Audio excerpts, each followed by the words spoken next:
You're tuning into Black and White Sports on YouTube. The no-holds-barred truth on sports.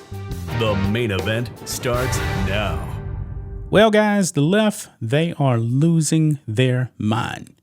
They just can't handle it that President Trump is now the 47th president of the United States. I almost said 45, but he was 45, and now he's going to be number 47. Now, we've been covering the reaction from the sports world. If you thought that LeBron James's response to President Trump was unhinged, you're not wrong, but you ain't seen nothing yet. If you thought that Steve Kerr's reaction to Trump winning, when he actually interjected a joke about illegal aliens, killing Americans, that was pretty bad too. But folks, Dan Le Batard, man, formerly of ESPN, this man right here probably takes the taco, folks. I'm talking about this man pulled everything out. Every single thing. He couldn't handle it, guys. Obviously, man, this man believes in the Marxist left's lies about President Trump. He thinks freedoms are going away, all that stuff. Now, Dan Le Batard, man, he is a Latino, right? And Latinos overwhelmingly came out for President Trump. See, the left actually thinks that Latinos love illegals coming into the country just because, they may be of the same origin as these Americans, even though these Latinos here in this country, this is their country. And they don't like people coming into that backyard when they're not supposed to be there. Folks, South Texas, man, massive shift to the right. Those Latinos at the border, man, were voting red. Dan Le Batard, he's not out here. He's of Cuban descent. And you know what? His father, Gonzalo Papi, didn't he actually flee communism? That's why Dan Le Batard was actually born here. Yeah. But apparently, Dan Le Batard wanted to vote for the most far left ticket this country's ever seen. And he has a meltdown. Look here, guys. Left-wing sports talk show host Dan Le Batard on Trump election. White man's got a dynasty. Yeah, he just can't handle it, man. He cannot handle it. Look here. It says, left-wing sports commentator Dan Le Batard was furious after Donald Trump won a second term on Tuesday and in an extended rant told his audience that white people are at fault. Yeah. What about all of the white Latinos that voted for President Trump? In case you don't know, Miami-Dade, I believe Dan Le Batard is actually in Miami, if I'm not mistaken. Bunch of Cuban Americans there, right? That's a red county. Why? Mainly because of the Cuban Americans voting for Trump. They also voted for Ron DeSantis in his landslide win back in 2022 when he was actually running for re-election in Florida. This man really definitely becomes unhinged, guys. Really does. So let's go ahead and react to Dan Le Batard here. Let's go ahead and play it. If I am to discuss what people are here today for because they want liberal tears, and in some ways I do weep for my country liberally, I do want to sort of talk a little bit about what many of you woke up to this morning or went to bed with last night, where America has spoken, and America has spoken resoundingly, that what they want representing our country in office is everything that represents, whether you want to say hate wins or whether you want to say the white man's got a dynasty.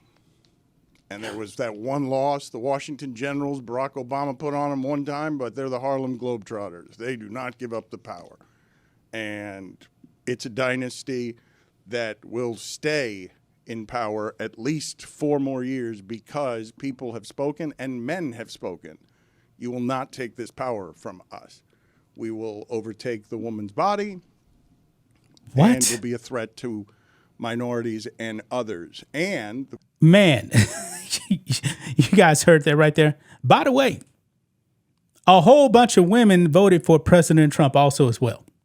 A lot of women. one of the reasons that it's such a difficult day for me is because this man's on the verge of tears. People like me who are losers today is that if I view that as a threat and then you view that as your preference, you become a threat. Like, that's the America that I live in, and I didn't think it was the America that I lived in. And it's naive. I can be shell-shocked today and not surprised at all because we had 8 years of warning that this was coming, that America would speak. I just didn't expect it to be this resounding. I was surprised that it was close at all, the way that I view something as a threat to freedom. It seems obvious to me that what America has decided today is it's okay with a king. It's okay with a religious king, no matter what he stuffs in the Bible as a disguise that's criminal, immoral, that's near Jeffrey Epstein, that has credible accusations for 20-plus women, that is rapist-y and racist-y and just doesn't like others. That wins today.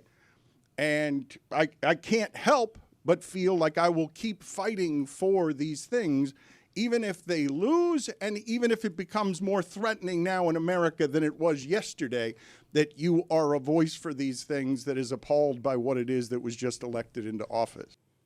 Wow. Wow. An absolute meltdown, guys. An absolute meltdown. Does he even believe everything he said? That is crazy right there, man. Absolutely crazy. What Dan Le Batard just said. Doesn't make any sense. He's talking about losing freedoms. I guess he voted for Kamala Harris. You know what? Her and Tampon Tim wanted to censor free speech. Your beloved Democrats, man, wanted censorship. Also in the Biden-Harris administration, they were pressuring social media companies, including Facebook, to censor Americans when it came to the virus. Dan Le Batard, are you okay with corporate communism? Are you okay with your government being authoritarians like that? Wow. Wow. That is astonishing, man. That is astonishing. I don't even listen to Dan Le Batard anymore, but I saw this, man. I was like, man, I gotta do a reaction to this. This man has become completely unhinged. He survived 4 years of Trump the first time. And everything that these lunatics said that Trump was actually going to do in his first term that was bad, harming you, he never did it. It never, ever happened. But his beloved socialists, man, they made no bones about it. They wanted censorship. And America rejected that. They voted for the policies of Trump because life was better under Trump. More money, all that stuff. You know what? Maybe woke sport to be dead. Maybe, just maybe, they probably won't. They'll probably just become more Trump deranged. And there's no doubt about it, man. Dan Le Batard is extremely Trump deranged. That's just my thoughts on this. What do you guys think of this? Black and white sports fans, let us know what you think about all this in the comments. Make sure to subscribe to the channel, and we'll catch you next time. Thanks for watching the show. Be sure to like, comment, and subscribe. Be sure to tune in next time on Black and White Sports.